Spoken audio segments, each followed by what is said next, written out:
가장 흔하면서도 제가 듣기로는 가장 강한 바이러스라고 들었거든요. 그게 바로 감기입니다. 감기는 감기약이 없다면서요? 예, 요즘은 이런 얘기들이 많이 알려져서 알고 계신 분들도 많이 계실 텐데요.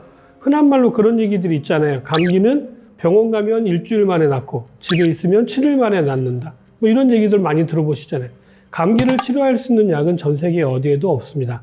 무엇으로만 나을 수가 있냐면요. 면역으로만 나을 수가 있습니다.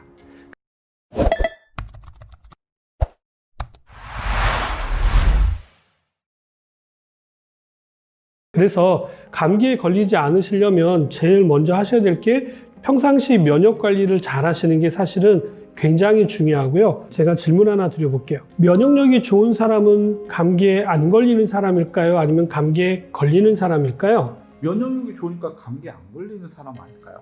그렇지 않습니다. 면역이라고 하는 건 싸워서 이기는 힘을 면역이라고 얘기하는 거지 싸우지 않는 것을 면역이라고 이야기하는 게 아니거든요. 감기에 걸리긴 걸리는데 남들은 2, 3일 골골골 앓다가 낫는데 나는 하룻밤만 자고 나도 괜찮아졌다. 그러면 진짜로 면역력이 좋은 겁니다. 면역에 대한 개념을 잘못 알고 있기 때문에 이러한 일들이 벌어지는데요. 감기에 한 번도 안 걸린 사람이 면역력이 좋은 게 아니라는 사실이죠. 감기에 진짜로 안 걸리려면 모든 감기에 다 걸려서 싸워서 이겼을 경우에는 면역력이 좋다라고 이야기할 수 있는 것입니다. 어머니가 자주 했던 얘기인데요. 감기 걸리면 무조건 병원에 가서 주사를 맞아라. 주사를 맞아야 더 빨리 낫는다. 그랬던 것 같아요. 이게 심리적인 요소인가요? 아니면 정말 효과가 있는 건가요?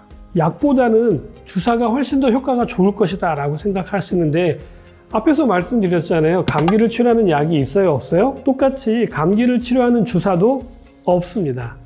대신 심한 감기에 걸리거나 아니면 독감에 걸렸을 때 심한 몸살을 동반하는 경우들이 있잖아요.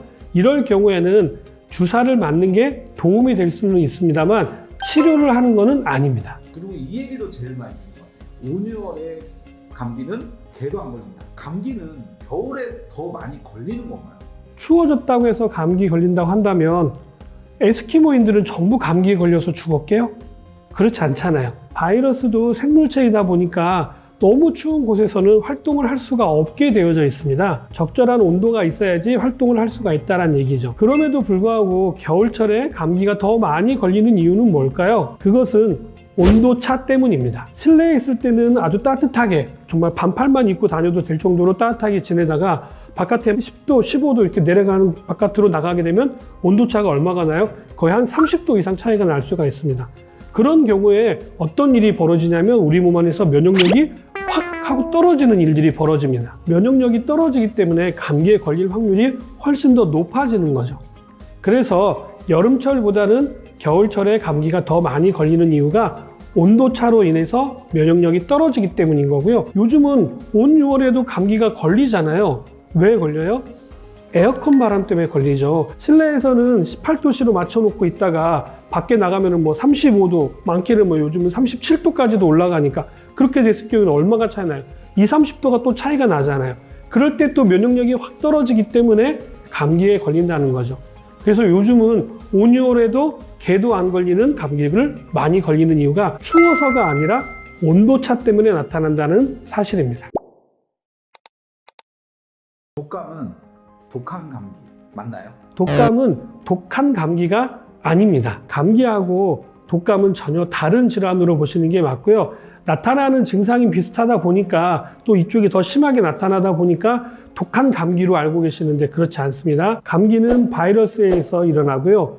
독감은 인플루엔자에 의해서 일어납니다. 출발부터가 다른 질환이라고 보시는 게 맞고요. 독감의 경우는 고열과 또 심한 몸살을 동반한다라는 겁니다. 합병증으로 인해서 사망에 이르는 일들도 일어날 수 있다라는 거죠. 감기가 걸리면 제일 많이 하는 것 중에 하나가 약을 먹고 몸에 땀을 빼는 것 같아요. 근데 감기가 어쩔 때는 막 이불을 덮어도 너무 추울 때가 있고 또 어쩔 때는 너무 더울 때가 있어요. 이게 어떤 차이인 거죠? 하나 짚고 넘어가셔야 될 내용 중에 하나가 뭐냐면 감기에 걸리면 땀을 빼야지 빨리 낫는다 이렇게 알고 계신 분들이 굉장히 많으시더라고요.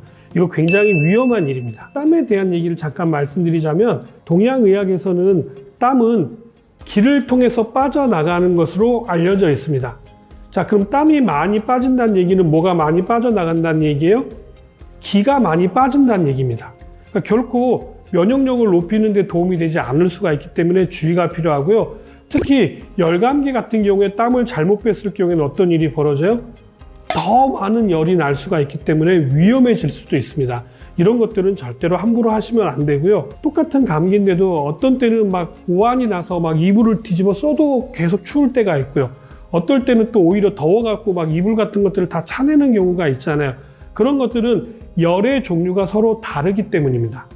하나는 실열이라고 얘기하고요. 하나는 허열이라고 이야기하는데요. 똑같이 체온을 재면 37도 이상, 38도 이상으로 나옵니다. 그런데 어떨 때는 막 오한이 드는 경우가 있잖아요. 그런 경우가 바로 허열입니다. 그럴 때는 몸을 따뜻하게 보온하시는 것들이 굉장히 중요하고요. 반대로 똑같은 체온이지만 더워가지고 이불을 차는 경우, 그게 바로 실열입니다. 그럴 때는 빨리 찬 물수건을 머리에 얹어주거나 아니면 몸을 차갑게 해주는 것들이 굉장히 중요합니다. 왜냐하면 고열로 넘어가다 보면 어떤 일이 벌어지냐면 우리 뇌소표가 제일 먼저 파괴되기 시작하기 때문에 큰 후유증을 남길 수가 있기 때문에 고열이 났을 때는 빨리 해열제를 드시고 관리를 하시는 게 굉장히 중요합니다. 감기는 약이 없다고 그랬잖아요. 흔히 알고 있는 예방 방법 중에 하나가 비타민을 많이 먹는 거거든요. 이것 또한 예방이 도움이 되나요? 많은 분들이 비타민 섭취를 함으로 인해서 감기를 예방할 수 있다라고 얘기를 합니다. 근데 여기에는 약간의 의견의 차이가 있긴 합니다. 실제로 예방에 효과가 있다라고 얘기하시는 분들도 계시고요. 효과가 없다라고 얘기하고 계시는 분들도 계시는데 그 비율을 보면 예방을 하는데 도움이 안 된다가 조금 높은 편입니다. 그러면 여태까지 비타민 먹은 거 다 헛짓거리 한 거 아니야? 이렇게 생각하실 수 있는데 그렇지는 않습니다.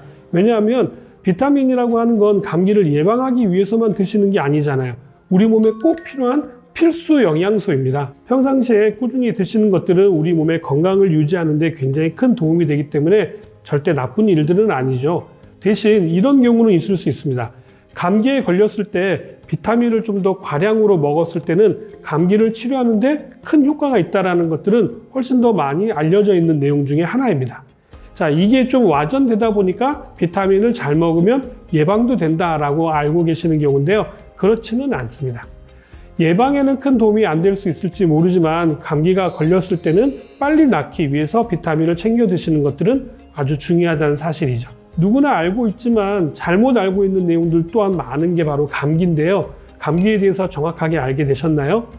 자, 올 겨울에도 감기에 걸리지 않도록 평상시에 면역 관리 잘 하시고요. 또 감기에 걸리셨을 때 잘못된 방법보다는 올바른 방법을 통해서 빨리 쾌차하시기를 권해드립니다. 자, 오늘은 여기까지고요. 저는 다음 시간에 다시 찾아뵙도록 하겠습니다. 감사합니다.